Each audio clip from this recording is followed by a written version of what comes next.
Hello students. आज हम हमारा जो टॉपिक शुरू कर चुके थे हम मानव शास्त्र का अध्ययन विषय और उसका क्षेत्र, यानी कि मानव शास्त्र के अंदर हम किन किन चीज़ों का अध्ययन करते हैं, क्यों करते हैं, कैसे करते हैं, उन सभी के बारे में हम पढ़ रहे थे। तो आज हम इसका आगे वाला पार्ट जो है शुरू करते हैं। पिछले पार्ट में हमने पढ़ा था कि मानव शास्त्र संस्कृति का निर्माण करने वाले मानव का अध्ययन है। ये तो हम शुरू से ही पढ़ रहे हैं कि मानव शास्त्र क्या है। वह विज्ञान है जिसके अंदर मानव का वैज्ञानिक अध्ययन हम करें, किया जा सके, उसी विज्ञान को हम मानव शास्त्र कहते हैं। ठीक है, तो इस कारण इसका अध्ययन विषय न केवल मानव समूह की शरीर रचना है, प्रजाति भिन्नता है, बल्कि अलग अलग संस्कृतियों के विभिन्न संस्कृतियों के विकास, उनकी समानताओं, उसमें जो अलग चीज़ें हैं यानी कि उनमें जो विभिन्नताएं हैं, उनका विश्लेषण तथा वर्गीकरण भी मानव शास्त्र के अध्ययन क्षेत्र में आता है। ये हम हमारे पिछले वीडियो में भी अच्छे से पढ़ चुके हैं। तो अब हम आगे चलते हैं कि मानव शास्त्र के अध्ययन विषयों को जो है प्रमुख रूप से दो भागों में बांटा गया है। पहला भाग कौन सा है? पहला भाग वह है जो मानव समूह या विभिन्न प्रजातियों की शरीर रचना संबंधी विषयों का अध्ययन करता है। ये मानव शास्त्र का पहला भाग है जिसके अंदर हम मानव समूह या उसकी विभिन्न जो प्रजातियां हैं उनकी फिजिकल फॉर्मेशन कैसी है, उससे संबंधित, उससे रिलेटेड विषयों का हम उसमें अध्ययन करते हैं। ठीक है, इसके अंदर न केवल ब्रह्मांड के प्रारंभ से लेकर मनुष्य की अब तक की शारीरिक बनावट में किस किस प्रकार के जो है अंतर हुए हैं, उनका इसके अंदर अध्ययन करते हैं और किस हद तक वो परिवर्तन हुए हैं उसका हम अध्ययन करते हैं।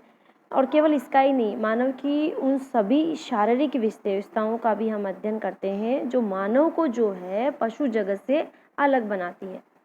फॉर एग्ज़ाम्पल, जैसे हमने पढ़ा था पिछले वीडियो में कि मनुष्य के पास ऐसी कुछ विशेषताएं हैं जो इस प्राणी जगत में किसी अन्य प्राणी के पास नहीं है। जैसे मनुष्य में 2 पैरों पर खड़े होने की क्षमता है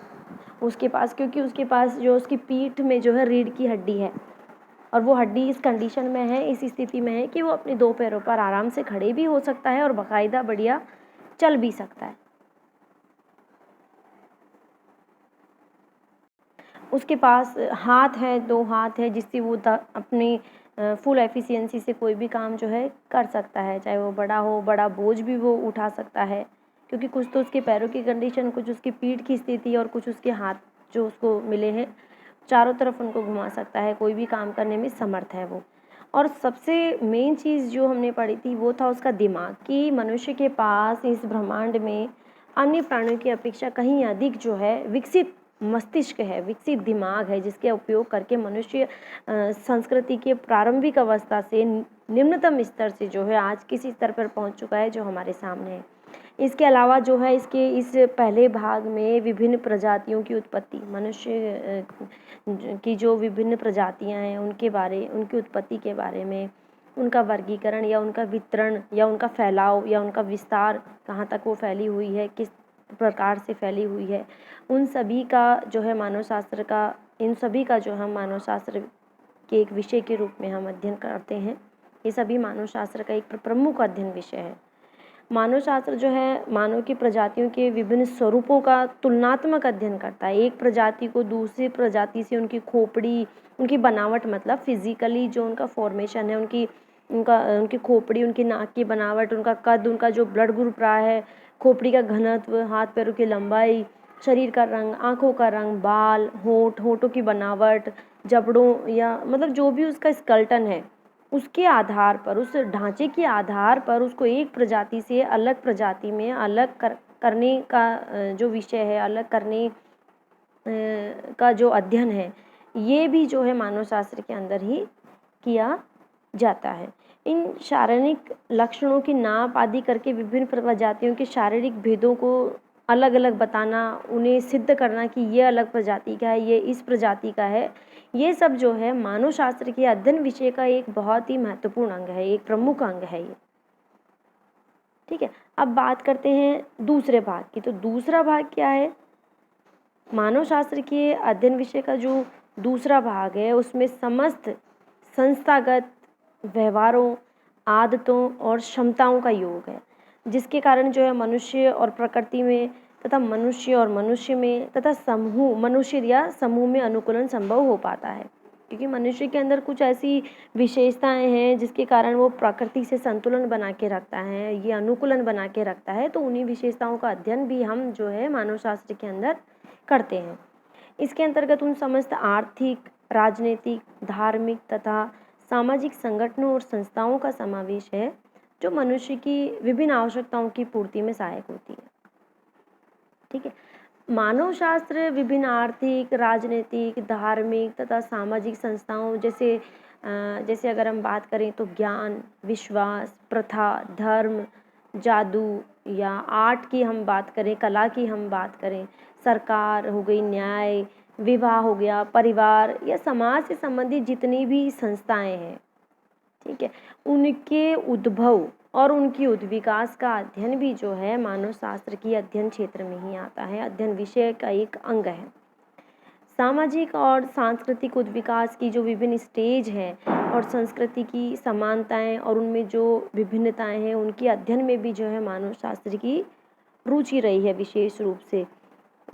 आदिकालीन अर्थव्यवस्था, प्राचीन का मतलब ऐतिहासिक अर्थव्यवस्था, इतिहास में मनुष्य की क्या अर्थव्यवस्था रही होगी, वर्तमान में क्या उसकी अर्थव्यवस्था है और इस दौरान उसमें क्या परिवर्तन हुआ है, उसमें क्या क्या नए आविष्कार हुए हैं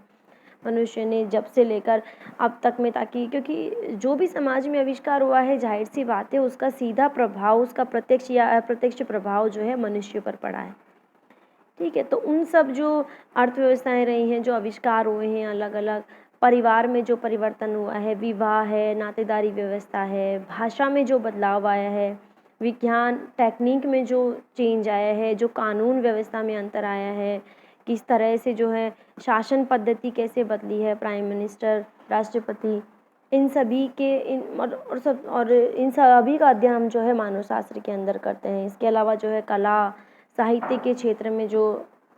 उन्नति हुई है या बदलाव आया है, संगीत, कला, नृत्य, धर्म, जादू की जो अवधारणा लोगों में बदली है, धर्म में लोगों की आस्था या मानव का जो विश्वास रहा है, उन सभी विषयों का अध्ययन जो है मानव शास्त्र के अंतर्गत होता है, जिससे हमें इन सभी का अध्ययन करने से हमें इस बात का ज्ञान हो सकता है कि उक्त संस्थाओं का आदिकालीन रूप क्या था, प्राचीन समय में इनका रूप क्या था, जिसकी अभी हम बात कर रहे थे, जिन भी सामाजिक संस्थाओं का, और धीरे धीरे कैसे उनमें बदलाव हुआ, क्या उनमें बदलाव हुआ और वो विकास होता होता जो है वर्तमान काल तक पहुंच गया। तो इन सभी चीज़ों का अध्ययन जो है मानव शास्त्र के अंतर्गत होता है। तो इससे स्पष्ट है कि मानव शास्त्र के अध्ययन क्षेत्र के अंतर्गत जो है मनुष्य जाति के शरीर, समाज तथा संस्कृति से संबंधित जितने भी विषय हैं, लगभग सभी विषयों का इसमें समावेश होता है। साथ ही मानव शास्त्र का अध्ययन किसी विशेष समय या समाज तक सीमित नहीं है, जैसा कि हमने अपने हर वीडियो में बात की है कि मानव शास्त्र किसी विशेष काल या किसी देश की सीमा या किसी राज्य की सीमा तक सीमित नहीं है, क्योंकि इसके अध्ययन क्षेत्र में या इसके अध्ययन विषय में मुख्य रूप से मूल जो है वो मानव है, भले ही वो अमेरिका का हो, इंडिया का हो या किसी अन्य क्षेत्र का हो, किसी भी राज्य का हो। ठीक है। तो मानव शास्त्र के अध्ययन क्षेत्र के अंतर्गत भूतकाल, वर्तमान काल, आदिकालीन तथा सभ्य समाज या मानव दोनों ही इसमें आ जाते हैं। मानव शास्त्र मानव का ज्ञान है, चाहे वो मानव आदिकालीन युग का हो या फिर सभ्य युग का हो, चाहे वो मानव चीनी हो या जापानी हो या भारतीय हो या फिर अफ्रीका का हो या अमेरिका का हो, किसी भी समाज या किसी भी देश राज्य का सदस्य क्यों नहीं हो, उसकी अध्ययन वस्तु सिर्फ मानव है। उसे इस बात से फ़र्क नहीं पड़ता है, उसे इस बात से कोई मतलब नहीं है कि वो मनुष्य कहाँ का रहने वाला है। उसका सिर्फ अध्ययन क्षेत्र ये है कि मानव किस तरह से उसके समाज में जी रहा है, उसमें क्या क्या परिवर्तन प्राचीन काल से लेके अब काल में आए हैं, ये उसकी अध्ययन वस्तु मुख्य रूप से रही है। मानव समाज के प्रारंभ से लेकर वर्तमान काल तक की शारीरिक, सामाजिक तथा सांस्कृतिक विकास के विभिन्न पक्ष जो है मानव शास्त्र के अंतर्गत आते हैं। अलग अलग जो प्रजातियां हैं, उनका समाज, उनकी संस्कृति का विश्लेषण और उनकी तुलना करके उसका अध्ययन करना, तुलनात्मक अध्ययन जिसको हम कहते हैं, तुलनात्मक अध्ययन करना मानव शास्त्र का विशेष उद्देश्य रहा है। मानवशास्त्री तुलनात्मक अध्ययन विशेषकर आधुनिक जो समूह है, सभ्यताएं उसमें करते हैं। सांस्कृतिक क्षेत्र में मानवशास्त्र का ध्यान दुनिया के विभिन्न जगह में बसे हुए मानव समूह की सांस्कृतिक समानताओं और भिन्नताओं पर होता है। इन सभी समानताओं और भिन्नताओं का विश्लेषण और वर्गीकरण करते हुए मानवशास्त्री उन नियमों और उन सिद्धांतों को ढूंढ निकालने का प्रयास करते हैं जो मानव समाज और संस्कृति के उद्भव और विकास में निर्णायक होती है। इसलिए मानवशास्त्र एक साथ शरीरधारी मानव तथा सामाजिक व सांस्कृतिक मानव दोनों का ही विज्ञान है।